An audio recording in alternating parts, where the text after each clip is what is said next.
Mudando de assunto, nós vamos falar agora do bullying, que se refere a um ato nocivo de violência física ou psicológica. Esse ato é intencional e repetitivo contra a vítima. Passam-se os anos e, infelizmente, o bullying ainda é um assunto que não sai do radar dos pais, familiares e educadores. A nossa reportagem esteve com a psicóloga que falou do bullying, principalmente para as crianças e os adolescentes.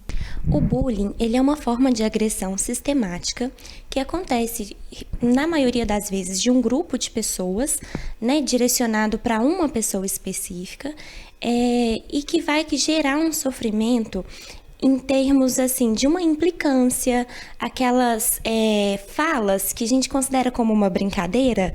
Muitas vezes ela é considerada uma brincadeira, mas na verdade não é, porque ela acaba sendo uma forma de agressão.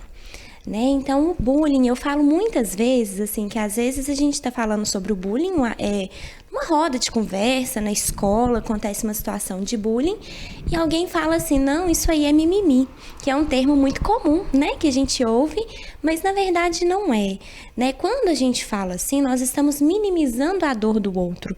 E o bullying é um ato de violência que ele pode acontecer de diversas formas e que, inclusive, gera um sofrimento muito grande para as pessoas. Ela destaca que os pais devem acompanhar de perto a evolução dos filhos na escola. Primeiro ponto que eu considero é um diálogo aberto. Assim, os pais oferecerem para a criança um espaço em que ela possa falar sobre tudo o que aconteça com ela em casa. Então, perguntar como foi seu dia na escola, mas não se limitar a essa pergunta, como foi o seu dia? Mas tentar escutar o que a criança diz de uma forma até indireta, porque a criança, principalmente, ela fala mais, nem sempre vai ser pelo diálogo, pela linguagem mesmo, mas ela vai demonstrar, o que está acontecendo com ela. O adolescente fala menos, normalmente, ele tem uma tendência a recuar, a se isolar, a ficar ali trancado no quarto. Mas é importante que os pais observem esses sinais para que eles possam estar próximos.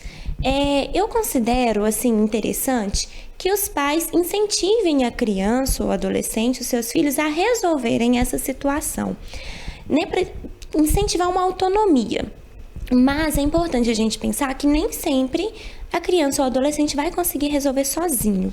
Então, às vezes, é importante que os pais deem voz àquilo que está sendo relatado, procure a escola, sinalize, os professores a mesma coisa, os professores observem, incentivem que o aluno resolva, de certa forma, com uma independência, autonomia, mas se perceber que a situação não foi resolvida, que o professor interfira também, a coordenação pedagógica das escolas, para que não permita a continuidade desse ato. Ela reforça ainda que, caso necessário, a ajuda de um profissional é de suma importância para lidar com as questões. E essa busca profissional ela pode acontecer de duas formas, Primeiro, quando os pais percebem que os filhos estão em um processo de adoecimento mental por causa do bullying, é importante a busca de um profissional para ajudar a criança ou adolescente diante desse sofrimento.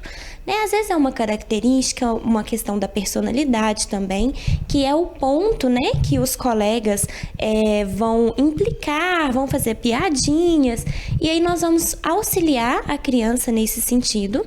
E uma outra via que é bem interessante, que eu vejo muito acontecendo, inclusive eu já estive em algumas escolas, é a escola promover campanhas de conscientização, de prevenção e principalmente de esclarecimento, porque os alunos tendem a pensar que o bullying é só uma brincadeira, mas é importante eles terem uma dimensão do mal que isso pode gerar.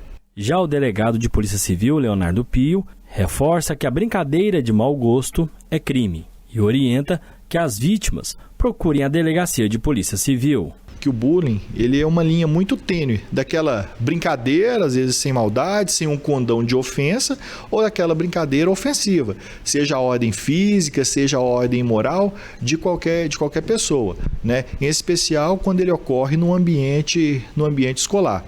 Aquela pessoa que rompe essa barreira, rompe essa linha daquela brincadeira ingênua que passa a ofender de maneira mais veemente, né, a ordem moral, né, da pessoa, ela pode incorrer em diversas espécies deletivas. E isso aí nós não estamos falando apenas das pessoas maiores, não. Estamos falando de pessoas menores, que podem incorrer nos chamados atos infracionais. E veja, se é uma situação que pode ser tratada a priori no ambiente escolar, seja com a direção, com a coordenação pedagógica, ou se rompeu essa linha entre a brincadeira e um dano maior, procure as forças de segurança e registre o boletim de ocorrência. Uma vez que, né, essa brincadeira ela pode deixar de ser uma mera brincadeira e passar a se configurar um crime.